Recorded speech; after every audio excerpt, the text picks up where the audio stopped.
तो फाइनली आप सभी को जय हिंद। मेरे इस प्यारे YouTube चैनल पर स्वागत है। तो आप लगातार देख रहे कि इस चैनल से जीके जीएस का सवाल दिया जाता है जो तमाम परीक्षाओं के लिए उपयोगी है, खासकर बीपीएससी, बीपीएससी शिक्षक भर्ती, बिहार पुलिस, बिहार दरोगा, Bihar SSC, SSC, railway, banking और डिफेंस जैसे एग्जामों के लिए वो तमाम परीक्षाओं जिसमें जीके जीएस का सवाल बनता है, उन सभी परीक्षाओं को टारगेट कर ये वीडियो बनाया जाता है।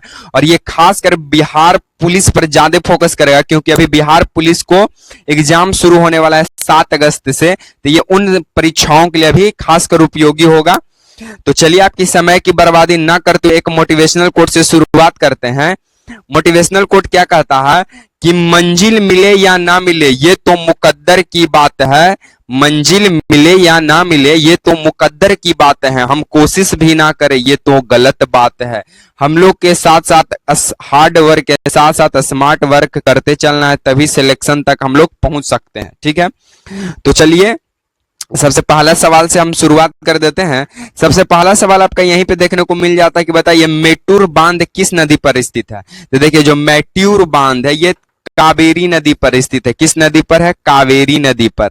और ये कहां पे है? तो ये है तमिलनाडु में। टीएन से समझ आइए तमिलनाडु, क्योंकि स्पेस की कमी है और लिखने की अक्षर में बनावट, इसकी जो अक्षर वो बड़ा लिखा रहा है इसी वजह से।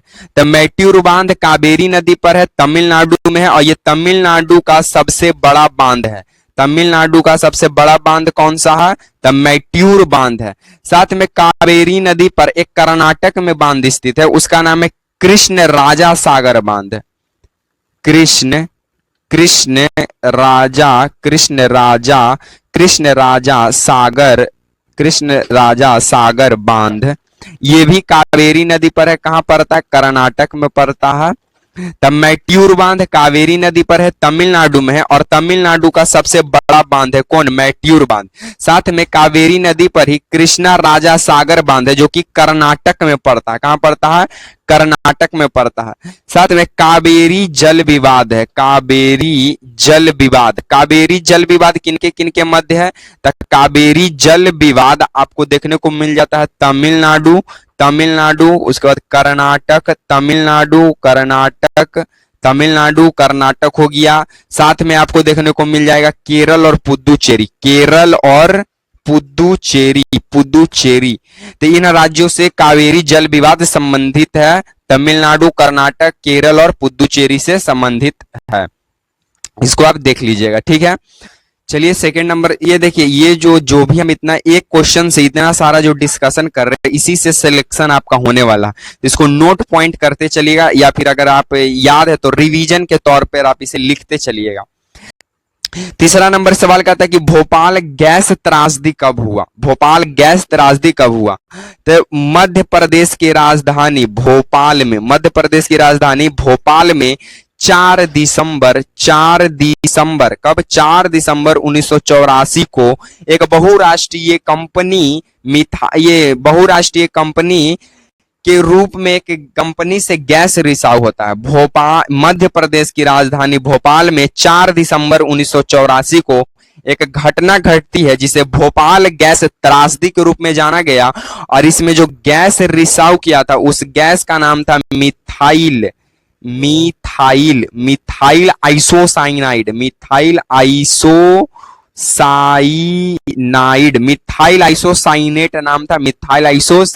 नाम था। तो पूछेगा कि भोपाल गैस त्रासदी कब हुआ? तो मध्य प्रदेश की राजधानी भोपाल में 4 दिसंबर 1984 को भोपाल गैस त्रासदी होता है। और इसमें जो गैस, ये एक बहुत बड़ी जो है कंपनी के द्वारा, बहुराष्ट्रीय कंपनी के द्वारा इस गैस का रिसाव किया गया था जिसका नाम था मिथाइल आइसोसाइनाइड। ये गलत तरीके से रिलीज हो गया था जिससे बहुत सारे लोगों की मृत्यु हुई भोपाल के अंदर। इसी घटना को हम लोग भोपाल गैस त्रासदी कहते हैं। और ये घटना 4 दिसंबर 1984 को हुआ था और इसमें जो रिसाव गैस हुआ मिथाइल आइसोसाइनाइड। ये गैस ज्यादातर पूछता है तो ये आप ध्यान रखिएगा। ठीक है, उसके बाद मध्य प्रदेश में पेंच, माधव, पन्ना ये सब कुछ महत्वपूर्ण राष्ट्रीय उद्यान है। और मध्य प्रदेश को टाइगर स्टेट के रूप में जाना जाता है क्योंकि यहाँ पे बाघों की संख्या भारत में कुल बाघों की संख्या 3000 प्लस है, लेकिन 2024 में मध्य प्रदेश में सिर्फ बाघों की संख्या 787 देखा गया। इसीलिए मध्य प्रदेश को टाइगर स्टेट के नाम से जाना जाता है। ठीक है, और मध्य प्रदेश में सबसे ज्यादा राष्ट्रीय उद्यान यानी नेशनल पार्क भी यहीं पे है। ठीक है, चलिए हम लोग चौथा नंबर सवाल देख लेते हैं। चौथा नंबर सवाल आपका क्या देखने को मिलता है कि रायमोना राष्ट्रीय उद्यान कहाँ स्थित है। तो रायमोना राष्ट्रीय उद्यान जो है ये असम में स्थित है। कहाँ स्थित है? ये असम में स्थित है। और जो रायमोना है ये गोल्डन गोल्डन गोल्डन लंगूर लंगूर ये गोल्डन लंगूर के लिए प्रसिद्ध माना जाता है। कौन है? रायमोना। तो जो रायमोना राष्ट्रीय उद्यान है ये असम में पड़ता है। ये गोल्डन यानी सुनहरा लंगूर के लिए प्रसिद्ध माना जाता है। पूछ देगा कि लंगूर जो है एक बंदर का प्रजाति है, तो नहीं है। लंगूर एक बंदर का प्रजाति नहीं है, दिखने में लगता है लेकिन बंदर का प्रजाति लंगूर नहीं है। उसके बाद काजीरंगा आपका हो गया, काजीरंगा काजीरंगा हो गया, मानस हो गया, मानस हो गया, आपका दिब्रू हो गया, दिब्रू दिब्रू से खोया, दिब्रू से खोवा, दिब्रू से खोवा, ओरांग ओरांग ओरांग हो गया। उसके बाद देहिंग पटकई, देहिंग पटकई, ये सभी राष्ट्रीय उद्यान कहाँ देखने को आपको मिलेगा? असम में। काजीरंगा, मानस, दिब्रू सुखोया, ओरांग, उसके बाद देहिंग पटकई, ये सभी राष्ट्रीय उद्यान कहाँ मिलते हैं? असम में। काजीरंगा राष्ट्रीय उद्यान जो ये एक सिंह गेंडा के लिए प्रसिद्ध माना जाता है, ये भी कहाँ है? असम में ही पाया जाता है। ठीक है, चलिए उसके बाद हमारा अपना नेक्स्ट सवाल, पांचवा नंबर सवालों की ओर हम लोग आगे बढ़ जाते हैं। पांचवा नंबर सवाल क्या कहता है सर कि जहांगीर ने किस अंग्रेज को खान का उपाधि दिया? तो देखिए जहांगीर जो ये किसका बेटा था? तो अकबर का बेटा जहांगीर, अकबर का बेटा जहांगीर। अकबर का मृत्यु 1605 में हो जाता है और 1605 के बाद जहांगीर गद्दी पर बैठता है। और जहांगीर के ही शासन काल में भारत आने वाला प्रथम अंग्रेज, भारत आने वाला प्रथम अंग्रेज तो जो था वो था कैप्टन हॉकिंस। कैप्टन हॉकिंस था। कौन था? कैप्टन हॉकिंस था। ये 1609 ईस्वी में आता है जहांगीर के दरबार में। और जहांगीर के समय ये इतना अंग्रेजी बोला कि जहांगीर इसे इंग्लिश खान का उपाधि दे दिया। इंग्लिश खान, कौन खान? इंग्लिश खान का उपाधि दिया जहांगीर। किसको? कैप्टन हॉकिंस को। और कैप्टन हॉकिंस भारत आने वाला प्रथम अंग्रेज बनता। और किसके शासन काल में आया? तो जहांगीर मुगल शासक के शासन काल में आया, 1609 में आया। और ये कैप्टन हॉकिंस आया था ईस्ट इंडिया कंपनी से संबंधित बातें करने, लेकिन जहांगीर से इसकी बात पटी नहीं और इसको इजाजत नहीं मिला।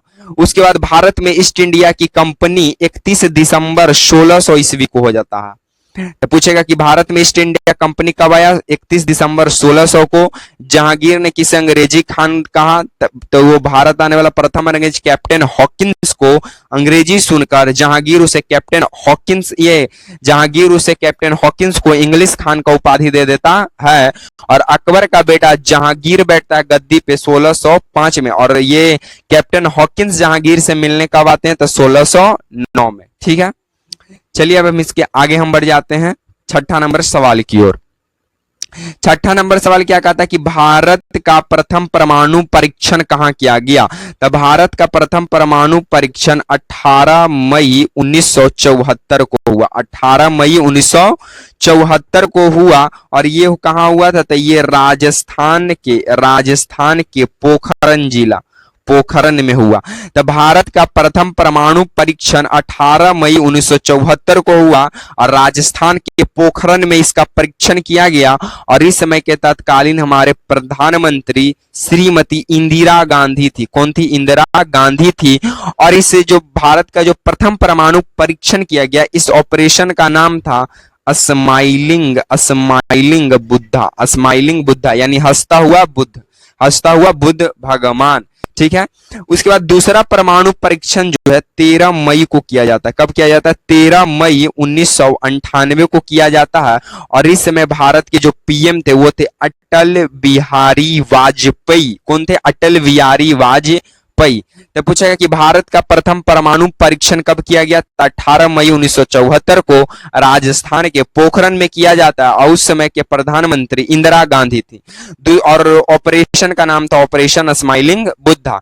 सेकेंड जो है सेकेंड परमाणु परीक्षण 13 मई 1998 को होता है और उस समय ये भी राजस्थान के पोखरण में किया गया और उस समय के पीएम जो थे वो थे अटल बिहारी वाजपेयी जी। ठीक है, तो आपको इतना सवाल सर आपको इतना ध्यान तो रखना ही पड़ेगा, क्योंकि या ये ऐसा आपको चैनल देखने को मिलेगा जिसमें सवाल एक रहता है, सवाल आपसे एक किया जाएगा लेकिन डिस्कशन आपको उससे संबंधित 5-6 क्वेश्चनों को करवाया जाएगा और सिलेक्शन इसी से होने वाला है। तो अगर आपको वीडियो पसंद आता है तो वीडियो को लाइक, चैनल को सब्सक्राइब और शेयर करना और कमेंट जरूर कीजिएगा कि आपको ये वीडियो कैसा लगता है। ठीक है, चलिए 7वां नंबर सवालों की ओर हम लोग आगे बढ़ जाते हैं।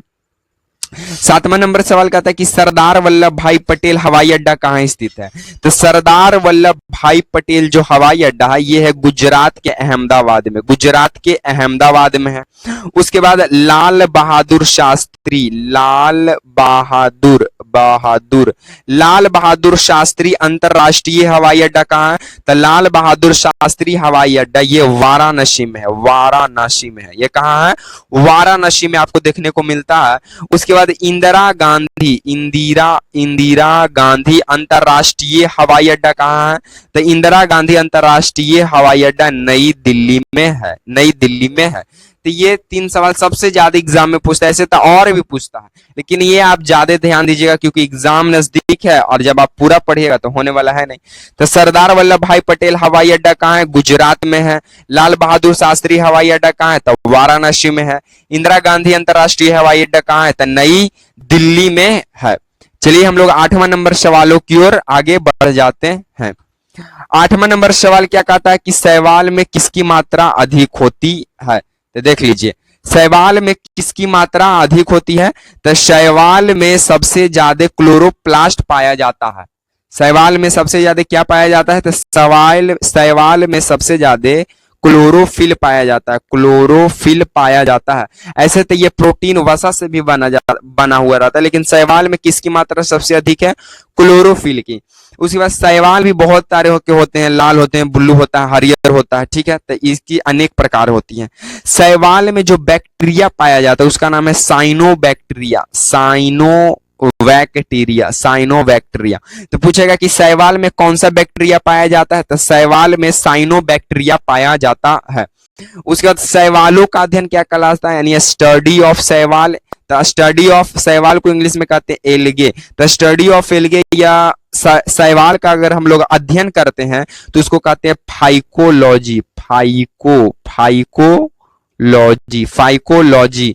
और अगर फंगस का अध्ययन करेंगे तो माइकोलॉजी। ठीक है, तो शैवाल का अध्ययन फाइकोलॉजी। शैवाल में जो बैक्टीरिया पाया जाता है वो है साइनोबैक्टीरिया और शैवाल में जो किसकी मात्रा अधिक है तो वो है क्लोरोफिल।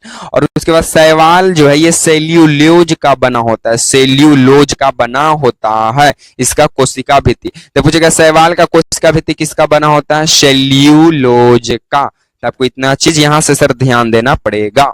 ठीक है, चलिए 9वां नंबर सवालों की ओर हम लोग आगे बढ़ जाते हैं। 9वां नंबर सवाल हमको क्या देखने को मिल जाता है कि हिटलर जर्मनी का चांसलर कब बन गया? सर कि जो हिटलर था वो एडोल्फ हिटलर ये जर्मनी का चांसलर कब बना?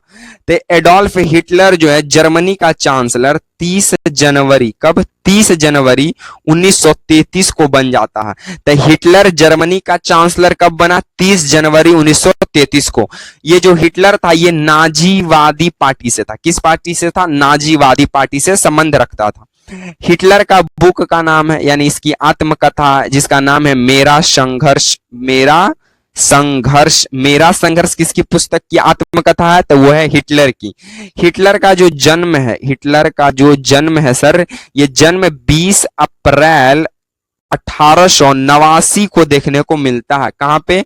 तो ऑस्ट्रिया में, ना कि ऑस्ट्रेलिया, ऑस्ट्रेलिया की सर हम चर्चा न कर रहे हैं, हम यूरोप वाला का एक जो छोटा सा देश है ऑस्ट्रिया की हम लोग चर्चा कर रहे हैं, ऑस्ट्रिया। ठीक है, तो जन्म 20 अप्रैल 1889 को होता है और इसका जो मृत्यु मृत्यु जो है ये 1945 में हो जाता है बर्लिन जर्मनी के अंदर। ठीक है, तो हिटलर जो है जर्मनी का चांसलर 30 जनवरी 1933 को बनता है। हिटलर जो है नाजीवादी से संबंध रखता था। हिटलर का बुक का नाम है मेरा संघर्ष। हिटलर का जन्म 20 अप्रैल 1889 को होता है ऑस्ट्रिया में। इसका मृत्यु 1945 में होता है जर्मनी के बर्लिन शहर में। ठीक है, तो आपको इतना चीज यहां से आपको ध्यान रखना ही पड़ेगा क्योंकि एग्जाम निकालना है। ठीक है, तो चलिए इस सीरीज के लास्ट प्रश्न 10वां नंबर सवालों की ओर हम लोग आगे बढ़ जाते हैं। ठीक है, 10वां नंबर सवाल हमारा क्या कहता है कि चौसा का युद्ध किस नदी के किनारे हुआ था। तो सबसे पहले ये समझिए कि ये जो चौसा नामक स्थान ये है कहाँ। तो ये जो बक्सर आपको देखने को सर मिलता है, बिहार का जो जिला है बक्सर, ये बक्सर से 10 किलोमीटर दूरी पर एक नदी मिलती है जिसका नाम है कर्मनाशा नदी। कर्मनाशा नदी, ठीक है, तो चौसा कहां पड़ता है, तो बक्सर से 10 किलोमीटर दूरी पर एक कर्मनाशा नदी है और कर्मनाशा नदी के ही तट पर चौसा जो एक गांव है ये बसा हुआ है, चौसा शहर। ठीक है, चौसा में ही और कर्मनाशा ये तो चौसा का युद्ध किस नदी पर लड़ा गया, तो कर्मनाशा नदी पर लड़ा गया। और कर्मनाशा नदी के ही तट पर कब 25 जून 1539 ईस्वी को शेर शासूरी और मुगल शासक हुमायूं ये दोनों के बीच युद्ध होता है जिसे चौसा का युद्ध के नाम से जाना जाता है। तो पूछेगा कि चौसा जो है ये बक्सर से 10 किलोमीटर दूरी पर पड़ता है कर्मनाशा नदी के किनारे और कर्मनाशा नदी पर एक युद्ध लड़ा गया 25 जून 1539 को जिसे चौसा का युद्ध कहा गया और ये शेर शाह सूरी और मुगल शासक हुमायूं के बीच लड़ा गया था। ठीक है सर, तो आपको इतना सवाल ध्यान रखना पड़ेगा। Question 1 discussion 5। ठीक है, अगर आपको